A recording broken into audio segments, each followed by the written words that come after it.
시아주버님이 병원에 누워있는데 집안이라도 번듯하게 정리가 돼 있어야지. 이게 뭐냐? 며느리가 편한 꼴은 죽어도 못 보는 노숙자의 쏘아붙이는 말에 강재인은 집안 구석구석을 정리하기 시작했습니다. 노숙자의 타박에 할 수 없이 청소를 하게 된 재인이 우연히 발견한 두 가지 물건 덕분에 거짓말의 달인이자 오리발 내밀기의 귀재인 세리와 천인공노할 원수 황기찬을 굴비 묵듯 꽁꽁 묶어 천벌을 내리는 이야기를 지금부터 말씀드리려 합니다. 지호의 방을 정리하던 중 그녀는 침대 및 장난감 상자 안에서 낯선 물건 하나를 발견했습니다.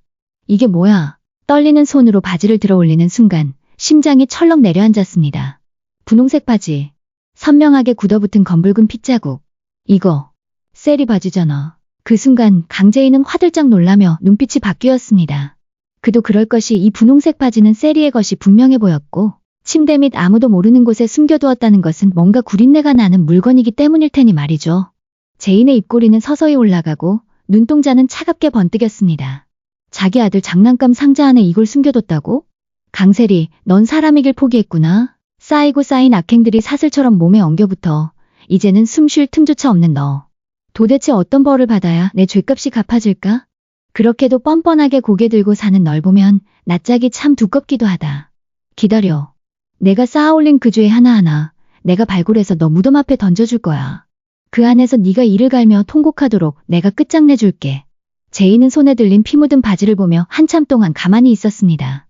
입술은 굳게 다물어졌고 눈은 얼음처럼 차가워졌습니다. 드디어 끝을 끌어낼 단서를 손에 쥔 것이었습니다. 하늘을 향해 두 손이라도 높이 들며 감사하고픈 마음이었습니다. 그녀는 천천히 피가 묻은 바지를 투명한 지퍼백에 넣었습니다. 한치의 오염도 없이 보존하기 위해 수건으로 손가락 자국까지 닦아냈고 비닐장갑까지 끼웠습니다. 재인은 서둘러 황기만이 사용하던 칫솔을 몰래 챙긴 후 조용히 집을 빠져나왔습니다. 바로 유전자 감식을 의뢰했습니다. 며칠 후 도착한 결과는 충격적이었습니다. 옷에 묻은 피는 황기만의 것이 확실했습니다. 사실 재인은 세리가 아주버님이라 부르며 황기만의 병실에 왔을 때부터 세리를 의심하고 있었습니다.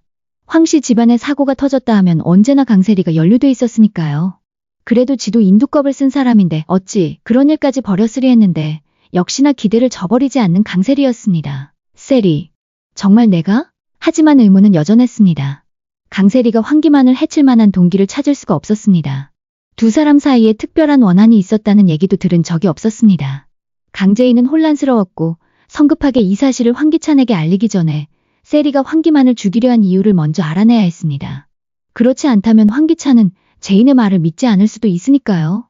심하면 기껏 얻어놓은 황기찬의 환심을 다시 의심으로 되돌릴 수도 있고 세리에게 다시 기찬의 마음이 옮겨갈 수도 있으니 조심 또 조심해서 일을 진행시켜야 했습니다. 강재인은 황기만의 방을 뒤져보기로 했습니다.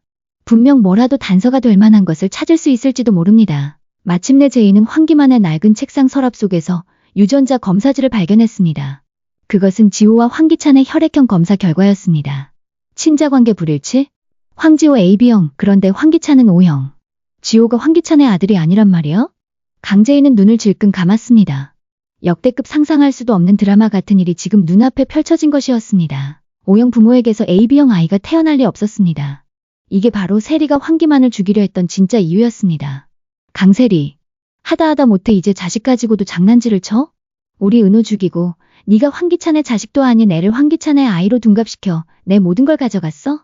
1000만 번 씹어먹어도 질겨서 토해버리려니 내년인 게지. 지호가 네 애인 건 확실한 거니?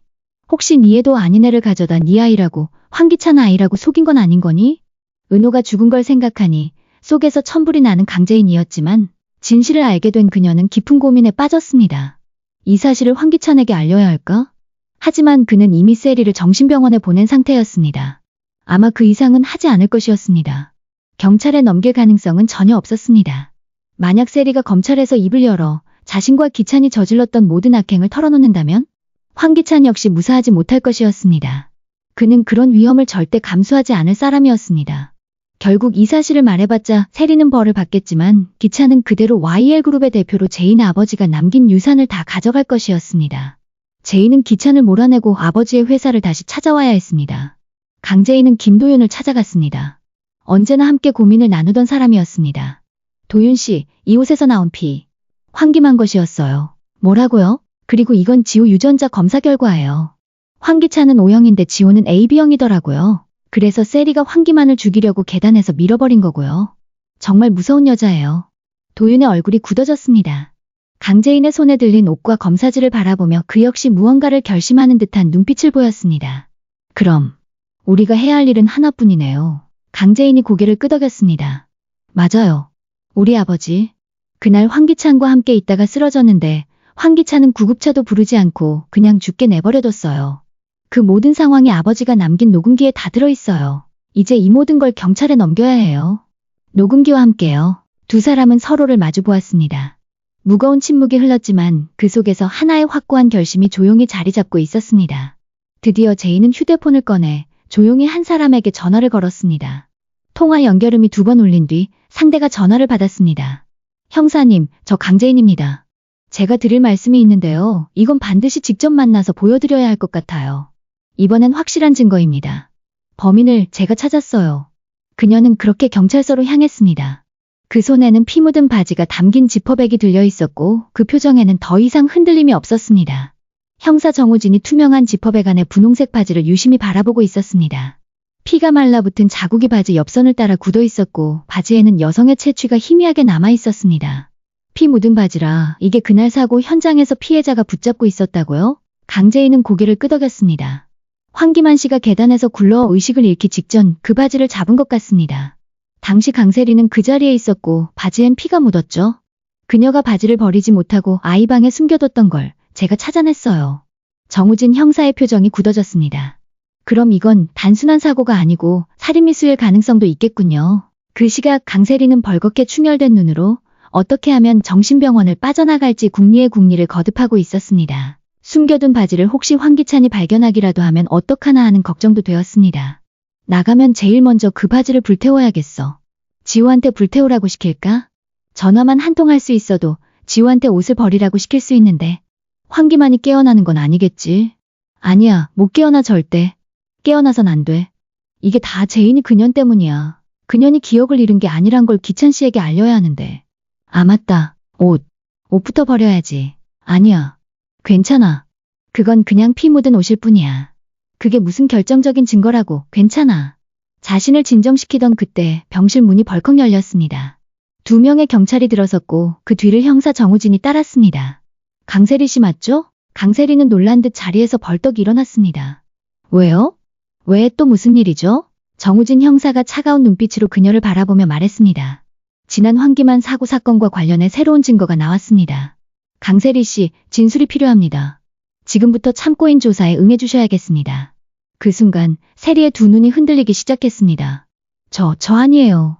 아무 짓도 안 했어요. 전 그냥 계단에서 실수였을 수도 있잖아요. 그 사람이 중심을 잃은 거예요. 전 그냥 있었을 뿐이라고요. 그녀는 다급하게 소리쳤지만 형사의 표정은 변하지 않았습니다. 우선 조사에 협조해주세요. 거부하시면 영장을 집행할 수밖에 없습니다. 세리는 마치 발등에 불이 떨어진 듯 얼굴이 일그러졌습니다. 그년이지, 강재인. 그년이 꾸며낸 거야. 걔가 날 미치게 만들고 있다고. 그 여자가 자작극을 벌이는 거라고요. 경찰의 손에 수갑이 채워질 때 강세리는 끝내 비명을 질렀습니다. 놓으라고. 내가 뭘 잘못했다고. 이거 다 제인 그년이 벌인 짓이라고. 그년이 날 망치려고 꾸미는 모야. 병동하는 그녀의 고함으로 가득 찼고 복도를 지나던 간호사들조차 발걸음을 멈췄습니다. 창밖으로 흘러들던 햇살은 그토록 찬란했지만 그녀의 얼굴은 지옥의 그림자처럼 검게 일그러져 있었습니다. 난 환자라고. 아픈 사람을 어쩌겠다는 거야. 내가 미친 거 안 보여? 구독과 좋아요는 제가 영상을 제작하는 데 큰 힘이 됩니다.